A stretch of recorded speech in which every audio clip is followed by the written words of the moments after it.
চিচিঙ্গে ভাজায় সর্ষে ফোড়নটা বেশি ভালো লাগে।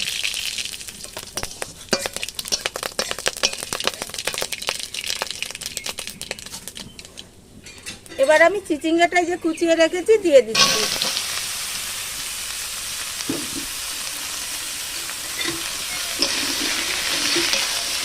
চিচিঙ্গে ভাজা হতে হতে এদিকে নারকেলটা কুড়ানো হবে।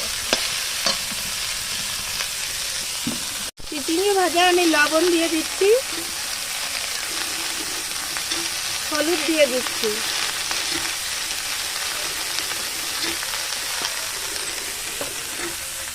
এবার এটা একটু ভাজা হতে থাক, নারকেলটা কুড়িয়ে নিই।